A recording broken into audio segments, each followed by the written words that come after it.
striking out Jose Bautista to beat the Dominican Republic in 2009. I don't know if he was an all-star yet, but he was one of the best players, obviously, out of the Dominican Republic already. And he wasn't quite at the stage he got to here in Canada, because he kind of blew off after that. But he was on the rise for sure at that point. I didn't really know of him and how significant he was, or if he was even part of the Blue Jays at that time. But I knew that it was a big batter and I needed to try to get that guy. And yeah, I threw a front door slider to him, broke over the plate, got the call. That was a pretty cool moment, having the whole team run out after our first time beating them. We ended up beating them a couple days later.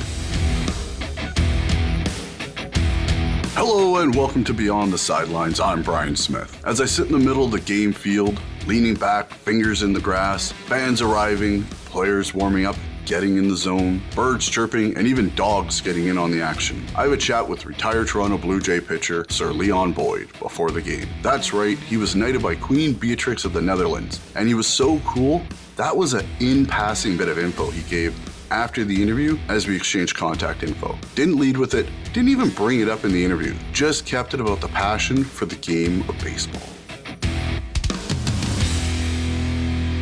Throwing with my dad in the backyard. Honestly, I was one of the worst players probably on my team when I was about 8 years old. Yeah, we just went outside, just played little games like hit me in the chest, you get 1 point, hit me in the head, you get 2 points, first to 10. He was just kind of learning about baseball at the same time too, because he grew up playing hockey. So it was kind of fun, kind of learning something with him. I think that was what kind of turned the tides for my baseball career. I ended up being able to throw strikes as a pitcher when I was 9 because I played this game the whole winter with my dad and aiming. And that's all you really need to do to be successful at that age, just throw strikes. Kind of got me rolling. I was so into it from about 10 and 11 on. It was just kind of what I did. It was just what you do after school. You go do baseball lessons. You go in the winter, you go to do baseball lessons on the Tuesday and Thursday nights and basketball around that. And it was just what I did. I didn't really have any other goals other than trying to be like the guys that I was playing against, the older kids who were going to college and stuff like that. That was kind of the next step. So I was like, okay, go to college. Oh, okay, now go get drafted. Okay, go get signed. The great beauty of a team sport is that everyone can find that speciality that makes them stand out. No matter what part of the game they have a weakness in, as a member of a team, everyone covers the other players, united, and become a menace for the opposition to deal with. And to those watching from the crowd, looking for that next talent for their team, a well-rounded player who can work as a team member is golden.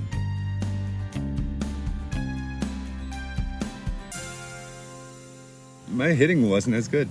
That's pretty simple. I was a decent hitter. Like I hit okay out here with these guys. I was a much better pitcher. It was more my thing. And I was 6'4" when I was 14. I was never great at ground balls either. So it kind of made it like easy thing to do. When I was young, I used to throw with all my different arm slots. And then when I went to college, they just had me throwing right over the top. That's another one of the things.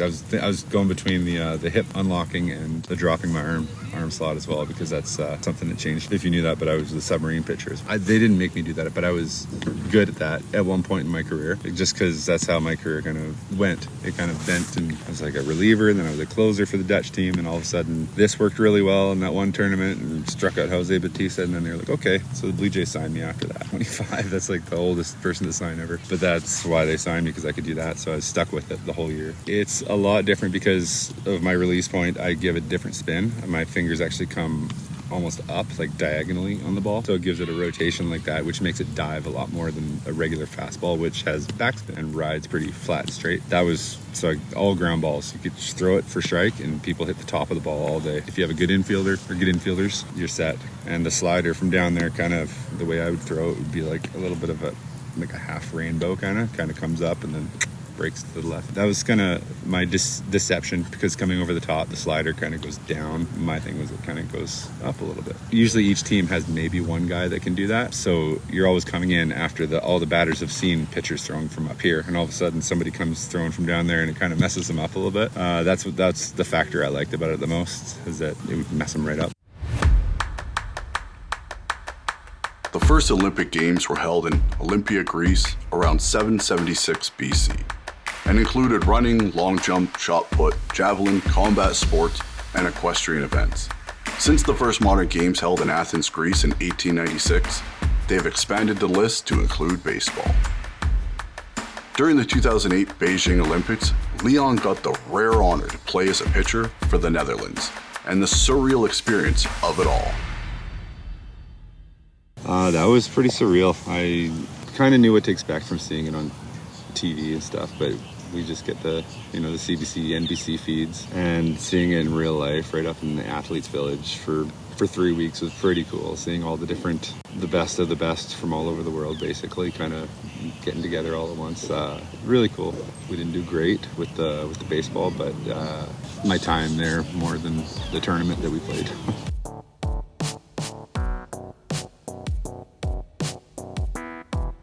The fun part of a game like baseball, played all over the world, each country puts its own spin on the game with different rules and styles that you have never seen before, making you have to adapt to the game in real time, making you a better player, getting to experience what the world can teach you about the game and yourself. In Europe, I played in a few places where the rules were a little bit mistier, I guess you could call it. Umpiring was a little bit different. Zones were different, but that's the great part of this game. That there's all these different types all over the world. To get to the professional level, it takes what a lot of people can't do. Look within themselves and be honest with who was the problem that game. You must take a loss as a lesson and a learning experience to find every way to improve. What can you tweak to find that extra edge for next time? There was a lot of those moments. Baseball is a game of failure. So playing in tournaments, there's only one winner and there's like 10 or 11 losers, right? So most of the time you're going home a loser. If you're on a good team, you're going home a loser as the second place team often as well. That happened to me a few times. I was fortunate enough to play on a few championship teams, including the 2011 Netherlands team, which won the World Championship. Probably the biggest tournament win for me. Yeah, it's about building chemistry and to have a championship. Improving in baseball if you don't make adjustments from your failures. That's the way we get better in baseball. Is just going out, okay, I didn't do very well with that last time. Let me work on it and then get it better next time. I went through college without being able to use my lower half, basically. I threw 84 to 86 miles an hour. I didn't get drafted or anything. So that's why I went to Europe to go play in Belgium. While I was there, all I had was time. I had a roommate who was from the Czech Republic and he was into working out and playing baseball. All we did was work out. And went to the field and worked on stuff. That's where I figured out how to basically unlock my hips. Brought me up to into the low 90s. We had a team come by for a tournament who had a radar gun because they don't exist in Belgium because nobody throws that hard in Belgium. They had the German national team was there for a tournament and they had the gun out for one of my games and all of a sudden they told me I threw 92. I'd never hit 90 before that I knew of. And all of a sudden 92. So I guess kind of helped out. Coaching is all about finding that right groove. And sometimes it's not so easy. Did individual coaching and stuff like that 10 to 15 years ago with Domingo actually at Power Zone in Abbotsford. I enjoyed it, but it was a little more taxing mentally for me than I wanted it to be. I'm not so much of a teacher. I'm more of a assistant teacher, if there's such a thing. I'd be a really good pitching coach. That's kind of where I see my coaching career going eventually. Sports are an amazing way to teach our kids a valuable lesson in life, to prepare them for the good times and bad, and how to handle the difficult moments with a grace of maturity, to pass on principles that will serve them a lifetime, while having fun in the process, building lasting memories. I want to keep coming out to the field for my kids to show them what it's like out of the ballpark, how much fun you can actually have, somewhere to be social and to have fun and to enjoy yourself. Even though we do fail, we learn a lot about ourselves while we fail, and it helps us make adjustments in our life and in our baseball skills and what needs to be worked on and whatnot. Quite the game for that. What an amazing experience talking to a player just before they start the game. You understand something. It's not a game. That stopped years ago. It's part of his soul that if taken away, something is truly missing for him. And you can feel that passion will burn for a lifetime in Leon Boyd. As the years go on, he will adapt and change. Thank you for listening to Beyond the Sidelines on the Evolution Podcast Network. I'm Brian Smith. Remember, get back up.